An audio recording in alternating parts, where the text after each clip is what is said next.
বাংলাদেশ রাজনীতির ইতিহাসে ফরিদপুর একটি বিশেষ স্থান দখল করে আছে। আর এই জেলার আন্দোলন সংগ্রামের প্রতিটি পরতে জড়িয়ে আছেন এক সংগ্রামী, সাহসী এবং দূরদর্শী নেতার নাম। আর তিনি হচ্ছেন ফরিদপুর জেলা বিএনপির সদস্য সচিব এ.কে.এম. কিবরিয়া স্বপন। ফরিদপুর জেলা বিএনপির সদস্য সচিব হিসাবে এ.কে.এম. কিবরিয়া স্বপন শুধু একজন সংগঠকই নন, তিনি একজন লড়াকু নেতা। অন্যায়ের বিরুদ্ধে তার অবস্থান ছিল সবসময়ই অনড়, আপোষহীন।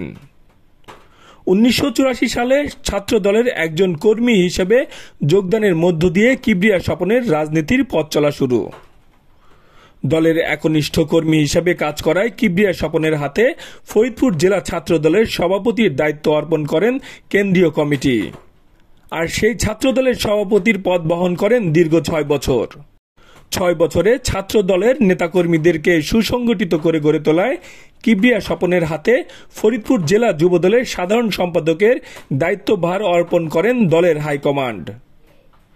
এভাবে এ.কে.এম. কিবরিয়া স্বপন 1987 সাল থেকে 1991 পর্যন্ত ছাত্র দলের দপ্তর সম্পাদক, 1991 থেকে 93 পর্যন্ত সাংগঠনিক সম্পাদক, 1993 থেকে 1996 পর্যন্ত ছাত্র দলের সিনিয়র সহসভাপতি, 1996 থেকে 2002 পর্যন্ত ছাত্র দলের সভাপতি, 2003 থেকে 2012 পর্যন্ত যুব দলের যুগ্ম সম্পাদক, 2012 থেকে 2018 পর্যন্ত যুব দলের সাধারণ সম্পাদকের দায়িত্ব পালন করেন তিনি।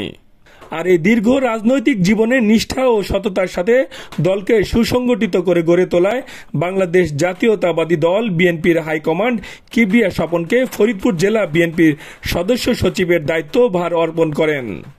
আওয়ামী লীগ সরকারের দমন পীড়নের বিরুদ্ধে যখন অনেকেই পিছু হটেছেন, তখন কিবরিয়া স্বপন বুক চিতিয়ে দাঁড়িয়েছেন নেতাকর্মীদের পাশে। জেল, জুলুম, হুমকি ধামকি, মামলা কিছুতেই থামাতে পারেননি তার রাজনৈতিক অঙ্গীকারকে। আর এই রাজনীতি করতে গিয়ে কিবরিয়া স্বপন 34টি মিথ্যা মামলার শিকার হয়েছেন, কারাবরণ করেছেন 13 মাস। দলের প্রতিটি আন্দোলনে নেতৃত্ব দিয়েছেন সামনের কাতারে থেকে, কখনো রাস্তায় ও কখনো কারাগারে।